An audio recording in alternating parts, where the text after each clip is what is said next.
ગાંજા માફિયાના ગેરકાયદેસર બાંધકામ પર બુલડોઝર ફરી વળ્યું। આરોપી કાપોદ્રા 4 રસ્તા પાસે સરકારી જમીન પર ગેરકાયદે બાંધકામ કરી ગાંજાનું વેચાણ કરતો હતો।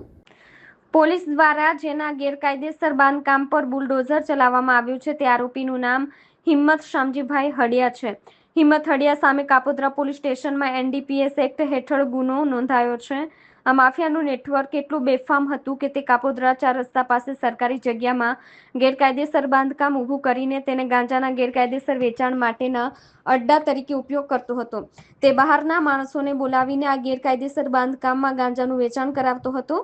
પોલીસ ઇન્સ્પેક્ટર એમબી ઓસુરાના નેતૃત્વ હેઠળની ટીમે નો ડ્રગ્સ ઇન સુરત અભિયાન અંતર્ગત આ ગાંજા માફિયાની સમગ્ર પ્રવૃત્તિઓની માહિતી એકઠી કરી। તપાસમાં બહાર આવ્યું કે હિંમત હડિયા માત્ર એનડીપીએસ એક્ટ જ નહીં પણ મારામારી અને ખંડણી જેવા ગંભીર ગુનાઓમાં પણ સંડોવાયેલો હતો। પોલીસે ખાસ કરીને તેના ગેરકાયદેસર બાંધકામ પર ધ્યાન કેન્દ્રિત કર્યું, જે સરકારી જમીન પર કબજો કરીને ઊભું કરવામાં આવ્યું હતું। 2 દિવસ પહેલા જ આ ઈસમ વિરુદ્ધ એનડીપીએસ એક્ટ હેઠળ સફળ રેડ કરીને ગુનો દાખલ કરવામાં આવ્યો હતો, જેથી માલુમ પડે છે કે પોલીસ આ માફિયાની પ્રવૃત્તિઓ પર સતત નજર રાખી રહી હતી। ગેરકાયદેસર રીતે બાંધેલા ગાંજાના વેચાણના આ અડ્ડાને કાયમ માટે ધ્વસ્ત કરવા માટે કાપોદ્રા પોલીસે સુરત મહાનગરપાલિકાના અધિકારીઓનો સહયોગ મેળવ્યો હતો। પોલીસ સ્ટાફના પૂરતા બંદોબસ્ત સાથે હિંમત શામજીભાઈ હડિયા દ્વારા કરાયેલું કાપોદ્રા 4 રસ્તા પાસેનું ગેરકાયદેસર બાંધકામ બુલડોઝરની મદદથી તોડી પાડીને સફળ ડિમોલિશનની કાર્યવાહી કરવામાં આવી।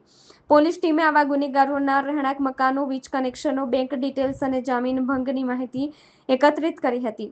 આ તપાસમાં સામે આવ્યું કે અસામાજિક તત્વોના લિસ્ટમાં સામેલ હિંમત શામજીભાઈ હડિયાએ કાપોદ્રા 4 રસ્તા પાસે સરકારી જગ્યામાં મોટા પાયે ગેરકાયદેસર બાંધકામ કર્યું હતું।